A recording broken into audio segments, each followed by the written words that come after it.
Hello guys, welcome to our channel Rebirth in Cute Villainous Cute Angel Part 6.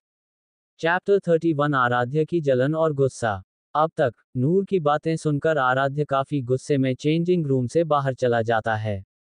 अब आगे अंडरस्को सबकी shopping हो जाने के बाद सभी घर के लिए निकल गए और वही नूर आज काफी परेशान थी। वह घर आता ही अपने रूम में चली जाती है और अपने रूम में बेड पर बैठकर अपना से बेड के किनारे से अपना सिर लगाकर ऊपर सीलिंग को घूमने लगती है। उसकी आंखों के सामने बार बार आराध्य के चेहरा और उसकी आंखों में अपने लिए जुनूनियत और जज्बात देखकर नूर को घबराहट हो रही थी, या यूं जितना वह से भागने की कोशिश कर रही थी उतना ही उसके पास खींची जा रही थी, जिससे नूर काफी परेशान थी। और इसी परेशानी के साथ ये दिन भी बीत गया। रात को नूर काफी मुश्किल से सोई थी।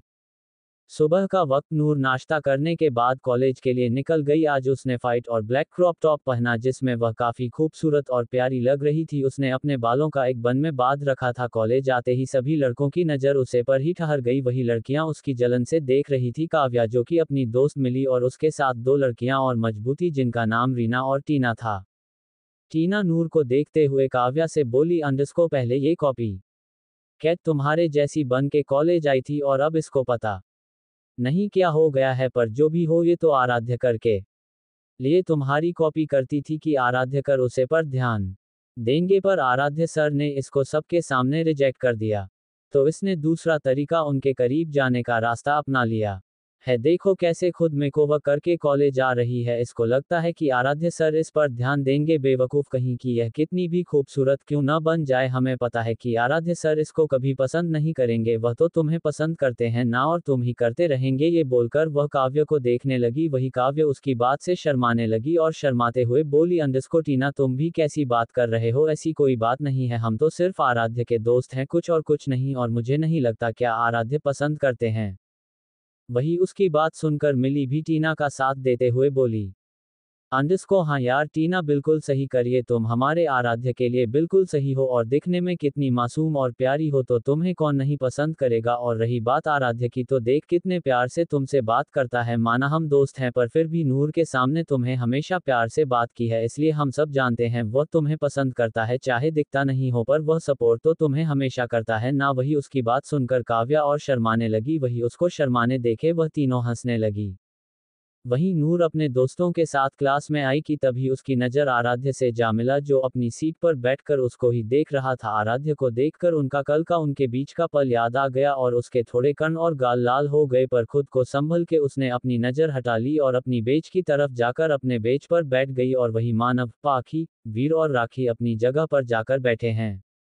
वही नूर का यूं नजरें फेरना आराध्य को बिल्कुल भी अच्छा नहीं लगा। उसने गुस्से में अपने हाथों की मुट्ठियां कस ली। वही तभी क्लास में टीचर आ गए और अपना लेक्चर देने लगे। नूर सारा ध्यान अपनी पढ़ाई पर दे रही थी, पर फिर भी उसको महसूस हो रहा था कि आराध्य उसको ही देखे जा रहा है। यह महसूस करते हुए उसकी काफी घबराहट और गुस्सा भी आ रहा था, पर उसने एक बार भी अपना सिर उठाकर आराध्य की तरफ नहीं देखा और अपनी पढ़ाई में लगी रही। कुछ समय बाद कर अपना लेक्चर देखे क्लासरूम से चले गए। उनके चले जाने के बाद कुछ स्टूडेंट कैंटीन के लिए चले गए, तो कुछ लोग क्लासरूम में ही बैठे हुए थे और आपस में बात कर रहे थे। नूर भी अपने दोस्तों के साथ कैंटीन की तरफ जाने लगी। उसको ज्यादा देख आराध्य भी कैंटीन की ओर बढ़ गया उसके पीछे।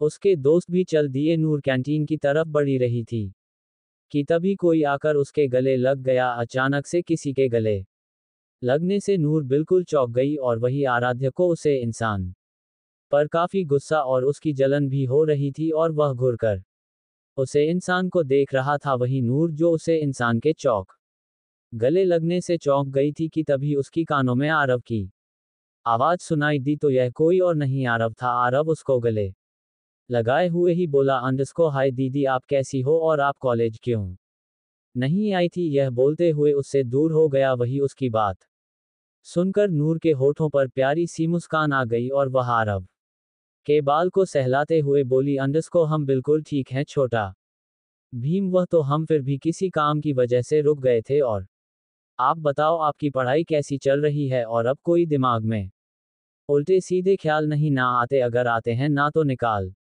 दो वरना ये देखते हो ना एक चमक लगाऊंगी तुमको अगर दोबारा ऐसा ख्याल आए तो ये बोलकर उसको एक हाथ का थप्पड़ बनाकर दिखने लगी और वही उसकी बात सुनकर आरव हंसते हुए बोला अंडस्को नहीं नहीं दीदी मेरे दिमाग में कोई उल्टे सीधे ख्याल नहीं आते आपको मुझे करने की जरूरत नहीं है और मेरी पढ़ाई बहुत अच्छी चल रही है और मैं कोई भी उल्टी सीधी का ख्याल आने भी नहीं दूंगा ये बोलकर उसके होठों पर मुस्कान आगे कोई उसकी बात सुनकर नर और उसके दोस्त भी मुस्कुरा दिए नूर अपने साथ कैंटीन चलने को बोल के कैंटीन की तरफ अपने कदम बढ़ा दिए वही आराध्य जो कि आरव और नूर को देख रहा था उसको बहुत जलन हो रही थी कि नूर किसी से इतनी हंसते हुए बात करते हुए देखा और गले लगाना तो उसको बिल्कुल भी पसंद नहीं आया था उसको गुस्सा भी आ रहा था और मन में बोला अंडस्को आपको गले लगाने का आपको छूने का सिर्फ मेरा है और हमसे बात करने वक्त तब आपको तो हंसी नहीं आती और दूसरों के से बात करने में आपको बड़ी हंसी आती है मुझ में क्या कांटे लगे हैं जो मुझसे बात करते हुए गुस्से से लाल होती रहती हो और इस वक्त इस बंदर से बात करते हुए तुम्हें बहुत हंसी आ रही है और इतनी प्यार से बात कर रही हो तुमको इसकी पनिशमेंट जरूर मिलेगी महबूबा तुम रेडी हो जाओ अपनी पनिशमेंट के लिए ये सोचते हुए उसके होठों पर एक डेविल मुस्कान आ गई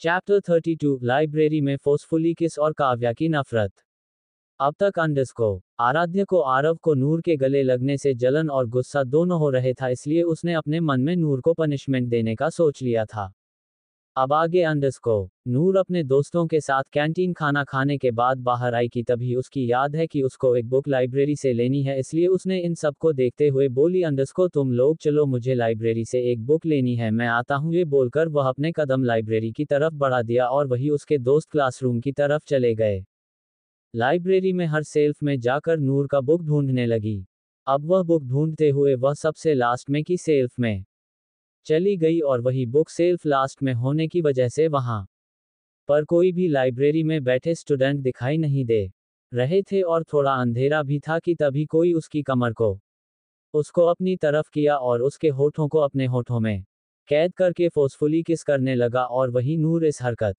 की वजह से पहले तो डर गई पर उसको जल्दी जानी पहचानी एहसास हुआ अब वह समझ गई कि कोई और नहीं आराध्य है वही आराध्य उसको गुस्से और जलन के साथ उसको रूड तरीके से किस कर रहा था और साथ ही साथ बाइट भी कर रहा था वही नूर उसको दूर करने की कोशिश करने लगे पर हर बार की तरह इस बार भी वे आराध्य को खुद से दूर नहीं कर पा रही थी इसलिए उसने कोशिश करना बंद कर दिया और शांति से खड़ी हो गई क्योंकि वह जानती थी कि जब तक आराध्य का मन नहीं भर जाता वह उसे नहीं छोड़ेगा और उसके किस करने से ये भी समझ गई कि आराध्य जरूर किसी बात का गुस्सा निकल रहा है इसलिए उसको शांत करने के लिए उसने अपने हाथ को आराध्य के बारे में सहलाने शुरू कर दिया जिससे आराध्य का गुस्सा शांत हो और वह उसे छोड़ दे वही धीरे धीरे आराध्य का गुस्सा शांत होने लगा और वह प्यार और शिद्दत से नूर को किस करने लगा लगभग 30 मिनट के बाद नूर की सांसें उखड़ने लगे तब जाकर आराध्य ने उसके होठों को आज़ाद कर दिया वही उसके आज़ाद करते हैं नूर उसके सीने पर सिर रखें अपनी सांसों को काबू में करने लगी कुछ समय बात हो बिल्कुल शांत हो गई और आराध्य से दूर हो और उसको घूमते हुए बोली अंडस्को आप क्या सच में पागल हो गए हैं ये क्या हरकत करते रहे थे आप क्या आपको सच में दौड़ा पड़ता है क्या पागलपन का ये बोलते हो उसको घूरने लगी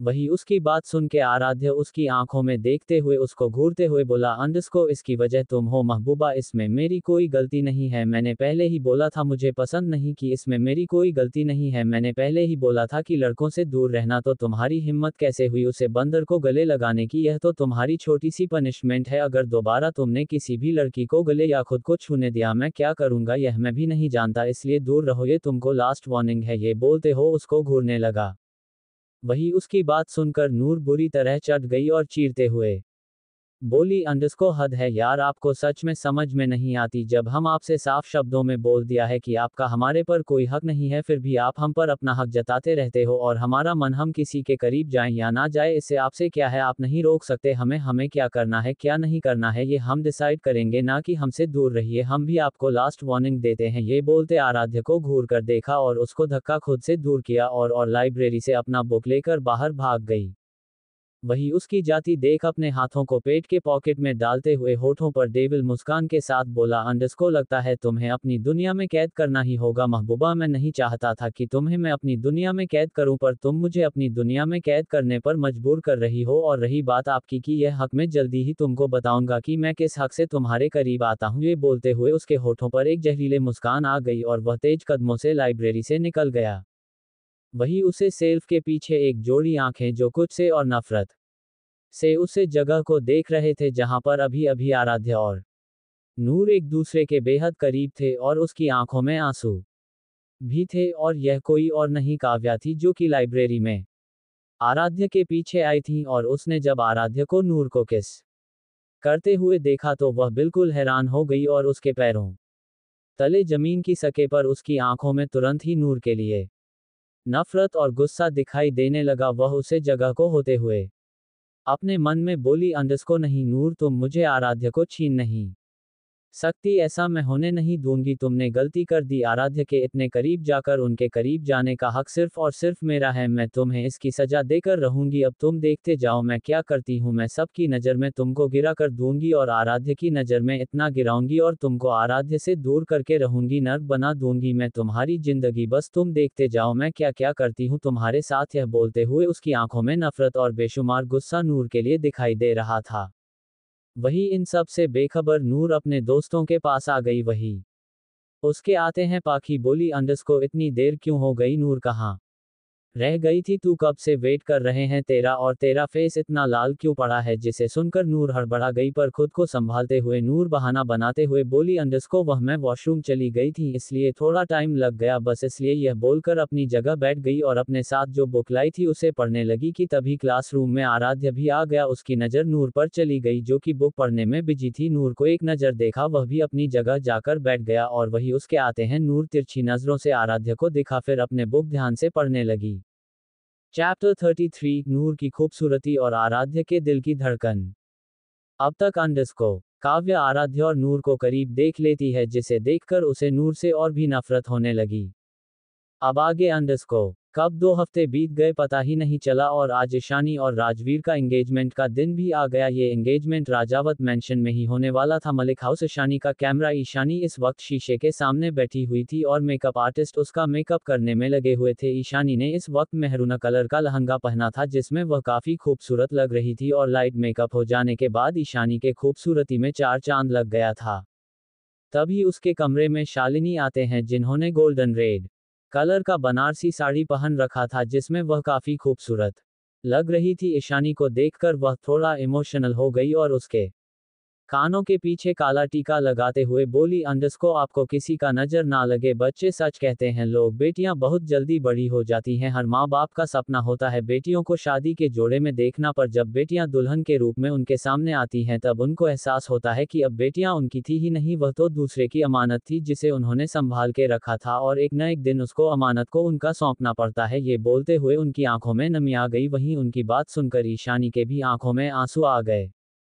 तभी उन लोगों को पीछे से नूर की आवाज आई तो दोनों ने पीछे पलट के देखा जहां पर नूर ईशानी के कमरे के गेट के पास खड़ी थी। अब उनकी नजर नूर पर गई तो वह दोनों लोग बिना पलक झपक नूर को देखने लगे, क्योंकि नूर काफी खूबसूरत और प्यारी लग रही थी। नूर ने इस वक्त पीच कलर का लहंगा पहन रखा था जिस पर बाहर खुले हुए कानों में झुमके, आंखों में काजल, रेड लिपस्टिक और लाइट में मेकअप के साथ वह काफी खूबसूरत लग रही थी। ऐसा लग रहा था जैसे कोई परी आसमान से जमीन पर आ गई हो।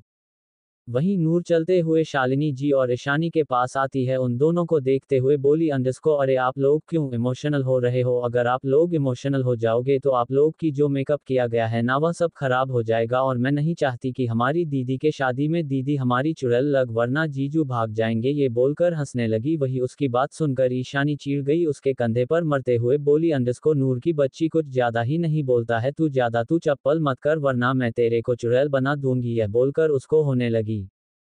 वहीं उन दोनों को लड़ता देख शालिनी जी उन दोनों को रोकते हुए बोली, अंडस्को हाँ बस करो, तुम दोनों बाद में लड़ लेना, एंगेजमेंट के लिए राजावत मैंशन जाना है तो चलो सब लोग। ये बोलकर वह ईशानी के कमरे से निकल गई तो ईशानी और नूर भी उनके पीछे पीछे नीचे आ गए। वहीं नीचे नूर के दोस्त पाखी, मानव, वीर, राखी, मुन्नी, बनी और राज जी सभी रेडी खड़े थे। जहां दोनों लड़कियां खूबसूरत लग रही थी, अब छोटी सी मुन्नी भी काफी प्यारी, तो वहीं तीनों लड़के हैंडसम लग रहे थे। वही बनी हैंडसम के साथ क्यूट भी लग रहा था। राज जी ने भी ब्लैक कलर का 3 पीस सूट पहना था जिसमें वह इस उम्र में भी हैंडसम लग रहे थे। कुछ समय बाद बोलो राजावत मैंशन निकल गए। वही राजावत मैंशन काफी खूबसूरती से सजाया गया था और बड़े बड़े बिजनेसमैन भी आए हुए थे इस एंगेजमेंट को अटेंड करने के लिए, क्योंकि कमलेश राजावत के बड़े पोते की एंगेजमेंट जो थी वही मैंशन के अंदर राजवीर का कमरा मरा। राजवीर ने इस वक्त मेहरून कलर का शेरवानी पहन रखा था जो राजवीर पर काफी जच रहा था और वह काफी चार्मिंग और हैंडसम लग रहा था, और आज उसके फेस पर एक प्यारी सी मुस्कान भी थी क्योंकि उसकी मोहब्बत आज ऑफिशियल उसकी फियांसे से बनने वाली थी। वही आराध्यक्ष का कमरा, आराध्य आज व्हाइट कलर का 3 पीस सूट पहन रखा था जिसमें आज हो काफी पैसे और हैंडसम के साथ कोल्ड ऑरा उससे एलिगेंट लुक दे रहा था जिसमें वह कतई जहर लग रहा था। आज उसको देखकर लाखों लड़कियों की दिलों की धड़कन रुकने वाली थी। आराध्य रेडी होने के बाद जैसे ही अपने रूम से बाहर जाने वाला था कि उसके फोन पर एक कॉल आ गई, तो वह कॉल अटेंड करने के लिए अपने बालकनी में चला गया। आराध्य बालकनी में बात कर ही रहा था कि उसकी नज़र में गेट से अंदर आ रही गाड़ियों पर गई जिसमें से मलिक फैमिली निकल रही थी, तो आराध्य उन गाड़ियों तरफ ही देखने लगा कि तभी उसके दिल की धड़कन अचानक से तेज हो गई। वही एक गाड़ी में से हमारी नूर निकली जिसे देखकर आराध्य अपनी जगह पर ही फ्रिज होकर देखने लगा। वह तो ये भी भूल गया कि वह किसी से फोन पर बात और बिना पल के झटका है बेख्याली में नूर को देखे जा रहा था। वही नूर जो गाड़ी से निकली थी उसको भी अपने ऊपर किसी की नजरों की तपिश महसूस हुई, तो उसने इधर उधर करके सिर घूम के देखने लगी कि तभी उसकी नज़र सामने बालकनी में गई जहां पर आराध्या खड़ा उसी को एक तक देखे जा रहा था। आराध्य को देखकर एक पल के लिए तो नूर नजरें भी आराध्य पर ही ठहर गई और वह भी बिना पल के झुकाए आराध्य को देखने लगी, पर जल्दी ही खुद को संभाल के उसने मुंह बनाते हुए अपनी नजरें आराध्य से हटा ली और सबके साथ अंदर की तरफ बढ़ गई और उसको ऐसा करते देखा आराध्य के होठों पर मुस्कान आ गई और वह उसको जाते हुए देखकर ही अपने दिल पर हाथ रखते हुए बोला, अंडस्को महबूबा, लगता है तुम मेरी जान लेकर रहोगी, तुम्हारी एक खूबसूरती और क्यूटनेस एक दिन मेरी जान लेकर ही मानेगी। यह बोलकर उसके होठों पर एक गहरी मुस्कान आ गई। फिर वह भी अपना फोन अटेंड करने के बाद कमरे से निकल गया। चैप्टर 34 एंगेजमेंट और डांस परफॉर्मेंस। अब तक अंडस्को नूर को देखकर आराध्य की दिल की धड़कन बढ़ गई और वह एक तक नूर को देखने लगा है।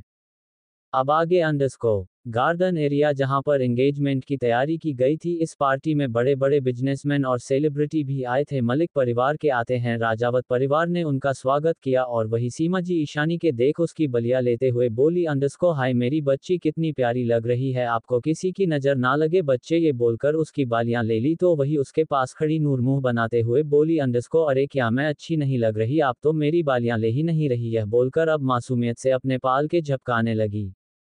वही उसकी मासूमियत भरी बातें और उसकी हरकतें देखकर राजावत परिवार के होठों पर मुस्कान आ गई, तो सीमा जी उसकी भी बालियां लेते हुए बोली, अंडस्को अरे आप तो सबसे ज्यादा प्यारी लग रही है, बिल्कुल परी की तरह। ये बोलकर उसकी भी बालियां उतार ली और उसके माथे पर एक प्यारा सा किस कर दिया जिससे नूर के होठों पर एक प्यारी सी मुस्कान आ गई। वह सीमा जी के गले लगा और उनके गालों पर किस करते हुए बोली, अंडस्को और आप बहुत ज्यादा ब्यूटीफुल लग रही हो दादी, बिल्कुल हेमा मालिनी की तरह। आज तो आपको देखकर दादाजी से आपसे दोबारा मोहब्बत हो जाएगी। यह बोलकर अपनी एक आंख मार दी, तो सीमा जी उसकी कान पकड़ मोड़ते हुए बोली, अंडस्को बदमाश, अपनी दादी से बदमाशी करोगी शैतान कहीं की। तो वही अपना कान छुड़ाते हुए बोली, अंडस्को आ दादी माँ दर्द हो रहा है, छोड़ दीजिए वरना मेरे कान लंबे हो जाएंगे। ये बोलकर मासूम सा फेस बना लिया, तो दादी ने उसकी कान को छोड़ दिया। उसकी शैतानियां और बदमाशियां देखकर सब मुस्कुराए जा रहे थे।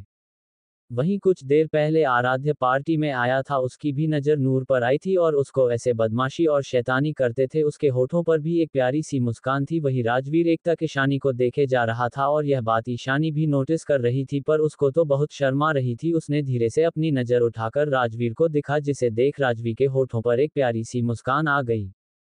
पंडित जी के बुलाने पर सब लोग स्टेज पर आ गए और राजवीर और ईशानी दोनों आमने सामने खड़े हो गए और कुछ मंत्र पढ़ने के बाद पंडित जी ने उनको एक दूसरे को अंगूठी पहनने को कहते हैं, तो ईशानी पहले राजवी को अंगूठी पहनती है। इसी के साथ पूरे गार्डन में तालियां बजने लगी और स्टेज के ऊपर फूलों की पंखुड़ियां गिरने लगी। ईशानी के पहनने के बाद राजवीर ने भी ईशानी के हाथों में अपने नाम की अंगूठी पहने, तो एक बार फिर सब ने तालियां और उनको बधाई देने लगे। सगाई हो जाने के बाद ईशानी और राजवीर ने अपनी बड़ों का आशीर्वाद लिया और स्टेज पर रख सोफे पर दोनों बैठ गए और वही आराध्य स्टेज पर नूर के बिल्कुल पास में खड़ा था और बिना किसी की नज़र में आए उसने नूर के हाथ को अपने हाथों में थाम रखा था। वही नूर अपना हाथ छुड़ाने की कोशिश करने में लगी हुई थी।